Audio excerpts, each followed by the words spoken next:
Can women be good leaders?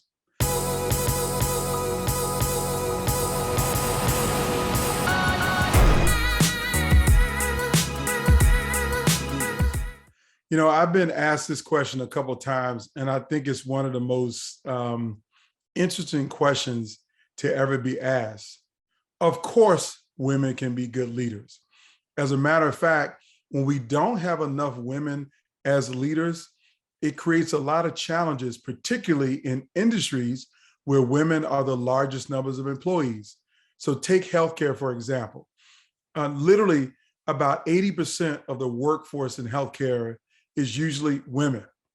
On top of that, if you think about the people who actually consume healthcare and make all of the healthcare decisions, about 56% of them are women. So if the majority of the customers are women and the majority of the people who work in the industry are women, why can't women lead the organizations? That's a question that should not be even asked. Women can definitely lead. As a matter of fact, I think one of the biggest challenges that we have is that we don't have enough women in leadership roles, particularly in healthcare. Now, I know you might think this is funny coming from a man, but let me tell you a little bit about me.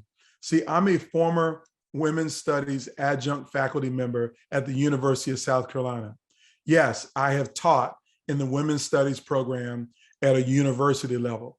And I taught a course that focused on women engaging in the community activism, and how women can be leaders.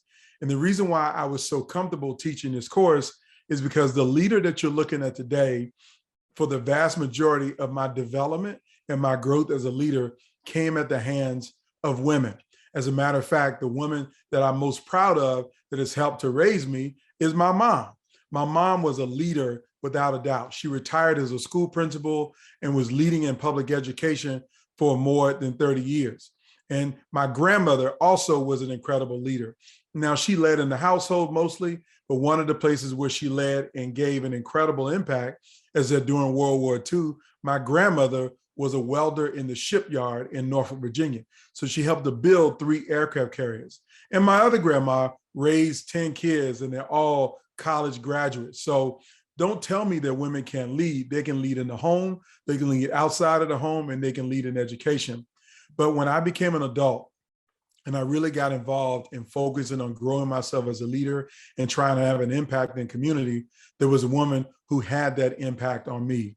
Her name was Lenora Bush Reese. See, she was the supervisor, the boss, the woman who hired me and gave me my first career opportunity as a leader. And because she gave it to me,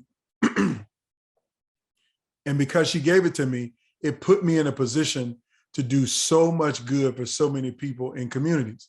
I learned the important parts of being a great leader, how to build relationships, how to communicate with people, how to advocate for people and to advocate with people. I learned it all from Lenora. Also learned how to analyze issues and understand where the challenges and the opportunities are. So don't tell me that women can't be good leaders, because they can't. I've seen them do it over and over again. So here's the main point for you. What are you doing to develop yourself as a leader? What are you doing to put yourself in a position so you can be successful? How are you showing people that you deserve the opportunity to lead? I'm not saying that anybody is born a leader, because I don't believe leaders are born, but you were born to be a leader. And over your lifespan, over your lifetime, you should be developing the skills, the competencies, and the capabilities to become a leader. As a matter of fact, the leaders who spend their time focused on their personal growth and development will never have to worry about chasing or finding a leadership opportunity. The leadership opportunity will find you when you're prepared for it. So the question is, if you're not at a level where you want to be, the question shouldn't be, can women be good leaders?